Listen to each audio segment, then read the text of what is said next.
Você está ouvindo o Maldito Cast, idealizado por Felipe Lacerda. Nós narramos histórias de terror escritas por autores nacionais. Coloque os fones de ouvido e tenha bons pesadelos. Olá, peregrino. Seja muito bem-vindo a mais um episódio do Maldito Cast. E antes de entrarmos no nosso conto de hoje, eu quero convidar você para conhecer o nosso Instagram, @malditocast. Lá no Instagram, além de você ficar por dentro de todos os episódios, você pode interagir e trocar ideia comigo, como fazem dezenas de escritores que fazem parte da nossa comunidade.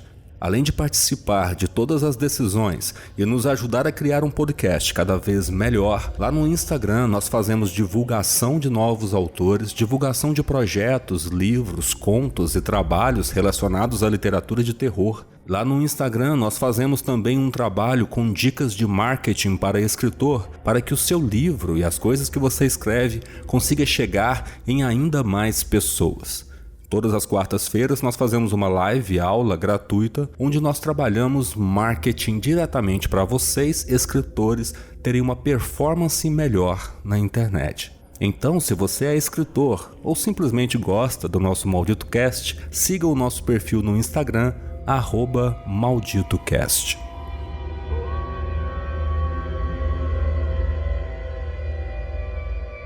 Não deixe as crianças sozinhas. De Thaís Messora. Passava de meia-noite e eu seguia caminhando rápido. Trazia os sapatos na mão. Havia perdido a batalha contra as bolhas em algum ponto dos 2 quilômetros entre a estação de trem e a minha casa. Encontrei a rua deserta como sempre acontecia quando eu voltava tarde do trabalho. Sob a luz amarelada do poste, imaginei como seria chegar cedo em casa, quando o sol estivesse começando a sumir do céu e poderia encontrar meus filhos ainda acordados, dar um abraço apertado em cada um, jantar com eles. Desviei o olhar do cartaz. Ele me aguardava do mesmo lugar da noite anterior, colado na lateral da banca de jornal do seu Zé. O cartaz se tornara parte de minha rotina no caminho para casa nas últimas semanas, mas eu ainda sentia a garganta apertar cada vez que me aproximava dele. Criança desaparecida. Estava escrito acima da fotografia da menina. Inspirei fundo. A imagem fazia meu estômago pesar. Camila era a melhor amiga do meu filho, Bernardo. Os dois eram inseparáveis. Costumavam passar as tardes brincando na pracinha em frente à minha casa. Foi o último local em que a menina foi vista. Engoli em seco. Me lembrava da ocasião em que a foto fora tirada. Era a comemoração do aniversário de 5 anos da menina e ela fez questão de ser fotografada ao lado de Bernardo. Era absurdo pensar que não se passara nem um mês entre um dia tão feliz e o desaparecimento. Certamente o maior pesadelo da vida dos pais dela.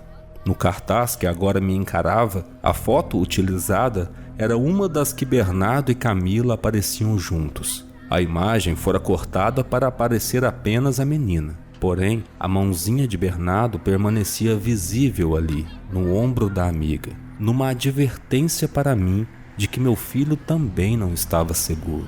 Meu supervisor havia repetido que eu devia me mudar para um bairro que não fosse tão perigoso. Claro, para ele era fácil falar. Eu mal conseguia arcar com o aluguel sem ter que encarar horas extras no trabalho. Por mais que a região em que eu morava estampasse diariamente os piores tabloides com notícias de crimes e que isso me apavorasse, eu não estava exatamente nadando num mar de opções.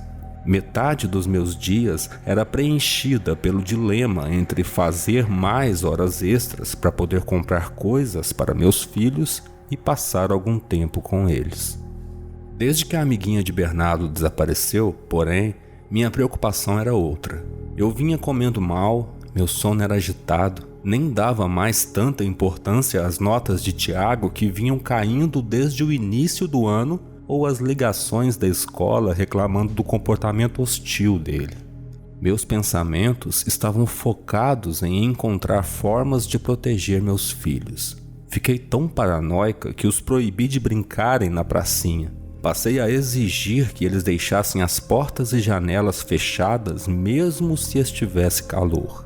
Nos intervalos do trabalho, eu sempre dava um jeito de ligar para o celular de Tiago e me certificar de que estava tudo bem. Havia dias em que ia ao banheiro várias vezes só para telefonar. Óbvio que não era o suficiente, mas era o máximo que eu podia fazer. Estava quase chegando em casa quando notei uma sombra no chão. Um homem caminhava pela rua a uma certa distância. O sangue se esvaiu do meu rosto. Revirei a bolsa em busca da chave, a tensão aumentando enquanto meus dedos tocavam nos diversos objetos em seu interior. Ao encontrar a chave, corri para abrir o portão. Mesmo protegida pelo muro que cercava meu quintal, estremeci desejando que o muro fosse bem mais alto, intransponível. Apoiei a testa no metal gelado do portão depois de trancá-lo, num alívio que sabia ser passageiro. Após o sumiço da menina, eu vinha suspeitando de todos os desconhecidos que avistava no bairro, especialmente tarde da noite. Entrei em casa dando o meu melhor para não fazer barulho. Como eu esperava, os meninos já estavam dormindo, os dois aninhados em cima da cama. Da porta do quarto, assoprei um beijo para cada um. Muitas tarefas ainda me aguardavam, mas me permiti ficar um tempinho ali, estudando suas silhuetas na escuridão quebrada apenas pela luz que vinha do corredor. Meus filhos eram perfeitos. Bernardo com 5 anos e Tiago prestes a completar 11. Os dois tão parecidos que, não fosse a diferença de idade, poderiam muito bem ser gêmeos. Sorri. Eles faziam valer a pena a dor nas costas que eu sentia depois de cada dia, trabalhando naquele supermercado horroroso, aturando os piores clientes com um sorriso sempre no rosto, para não desagradar meu supervisor.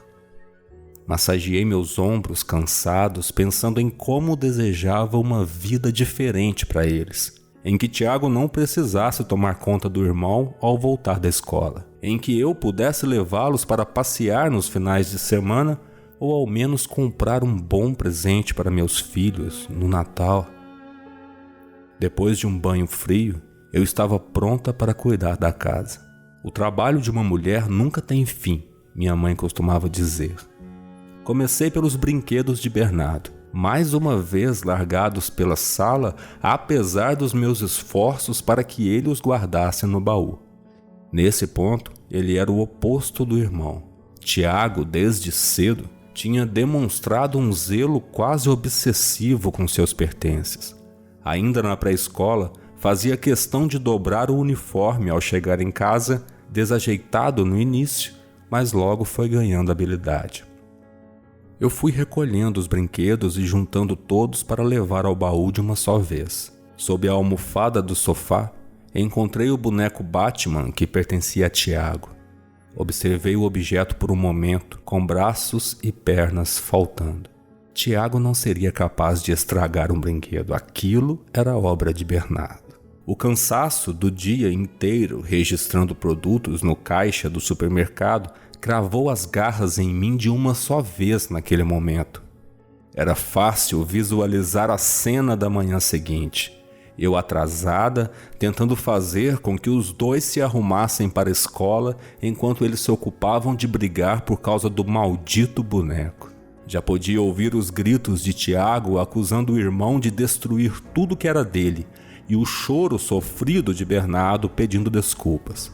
Pobrezinho. Bernardo ficava arrasado quando decepcionava o irmão. Com os ombros curvados, examinei a situação. O desleixo de Bernardo não era novidade, tampouco as reações de Tiago. Estremeci ao lembrar da última vez que Bernardo estragara um carrinho de controle remoto do irmão algumas semanas antes. Foi necessária a ajuda de um vizinho para separar a briga e impedir que Tiago machucasse Bernardo. "Eu vou estragar o seu brinquedo preferido", Tiago repetia aos berros. Por sorte, Tiago é um bom menino, apesar de impulsivo. As ameaças proferidas no momento de raiva nunca se concretizaram. Nenhum brinquedo de Bernardo apareceu quebrado, e a convivência entre os dois logo voltou a ser pacífica. Comecei a busca pelos benditos membros do Batman. Minha mãe devia estar certa, afinal de contas, meu trabalho nunca tinha fim. Varri o chão da sala com um olhar, procurei por toda parte, mas nem sinal dos braços e pernas perdidos. Resignada, abri o baú. Quem sabe no domingo, durante a faxina, eu não acabaria encontrando atrás do sofá ou debaixo da cama. Talvez eu pudesse esconder o Batman no meu armário até lá e evitar a confusão. Ah, merda. A quem que eu queria enganar? Com certeza na manhã seguinte, Tiago daria falta da porcaria do brinquedo e haveria um escândalo. Desde que o pai deles foi embora, o temperamento de Tiago vinha mudando e por mais que eu desviasse do assunto nas reuniões da escola, a verdade é que eu não sabia como lidar com ele. Para minha surpresa, assim que abri o baú, avistei um pedaço de plástico preto, um dos braços. Agora só precisava ver se conseguia encaixá-lo de volta ao boneco. Uma onda de alegria percorreu meu corpo ao ouvir o clique do braço se conectando ao tórax musculoso. Depois de um dia como o que eu tive, mesmo uma vitória insignificante ainda era digna de ser celebrada. Faltava pouco para garantir o meu sossego. Ajoelhada no chão, revirei a confusão de bonecos, carrinhos e blocos de montar do baú. Foi quando meus dedos roçaram em algo úmido. A minha reação instintiva foi de afastar a mão.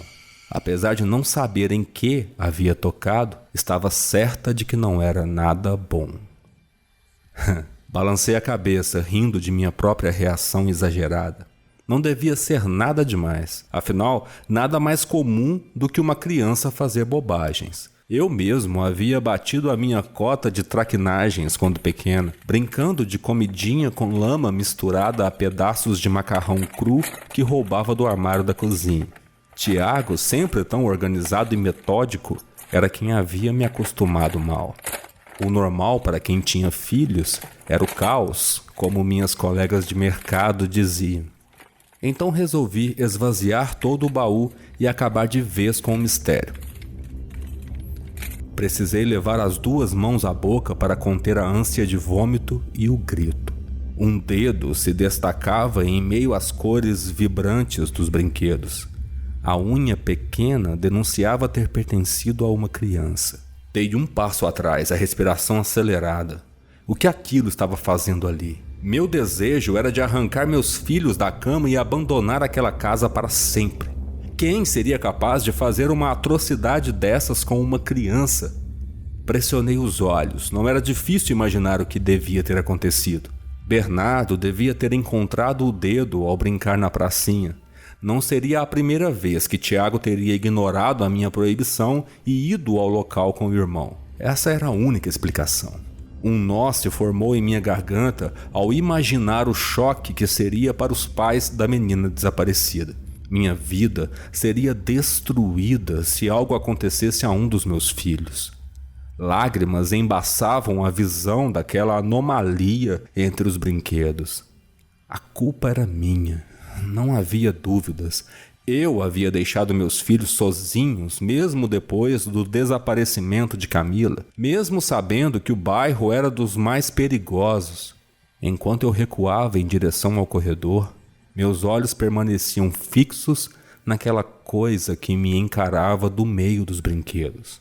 Aquele dedo decepado denunciava o que eu vinha tentando negar havia tanto tempo. Minha ineficiência como mãe, minha incapacidade em preservar a inocência dos meus filhos. De repente, um pensamento fez o meu estômago se contrair. Quem fez aquilo com a menina podia saber que Bernardo encontrou o dedo. E se eu tinha razão, nós não estávamos seguros. O assassino faria de tudo para proteger o seu segredo.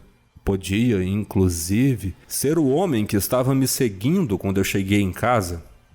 Olhei para a janela da sala, não havia grade.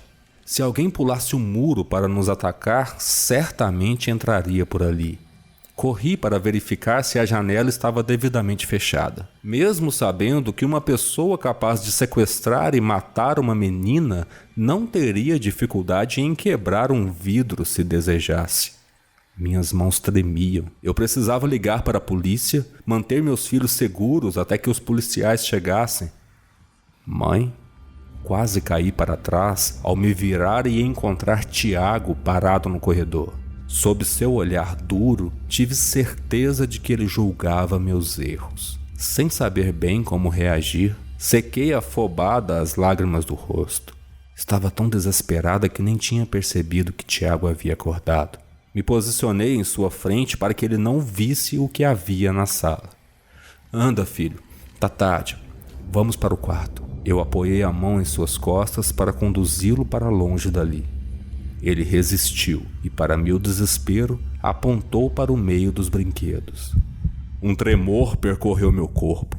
Mal conseguindo coordenar os movimentos, me curvei para ficar na altura dele. Tiago era muito fechado, então eu precisava olhar em seus olhos, conquistar sua confiança para que ele me contasse o que sabia. Por mais que eu estivesse desesperada, lutava para exibir uma fachada de calma. Você viu o que tem ali, meu anjo? Minha voz saiu trêmula, apesar de meus esforços. Ele assentiu, o semblante fechado. Você sabe o que aconteceu? Sabe quem fez isso com a Camila? Tiago apertou os olhos. A Camila? Não, mãe. A Camila foi antes. Tiago estava em negação, só podia. Seria natural. Um choque desse tamanho para alguém tão jovem. Olhei de novo para a janela, imaginando a silhueta de um homem surgindo ali a qualquer instante, um martelo na mão pronto para quebrar o vidro e nos matar. A culpa é sua, mãe. Sequei as lágrimas que surgiram em meus olhos. Ele tinha razão, mas não era o que eu precisava saber. A agitação tomava conta de mim. Tinha que extrair logo uma resposta de Tiago. Inspirei fundo. Teria que ser direta. Meu anjo, eu não estou entendendo. Eu estou falando do dedo de criança que eu encontrei no meio dos brinquedos. Por favor, me diga, meu filho, onde vocês encontraram aquilo? Calmo, terrivelmente calmo, Tiago assentiu. Um momento de silêncio apertou meu coração como garras. Depois, olhando fixamente para mim, o menino disse: "A culpa é sua", ele repetiu pausadamente. "Eu já falei para você não deixar o Bernardo mexer nas minhas coisas."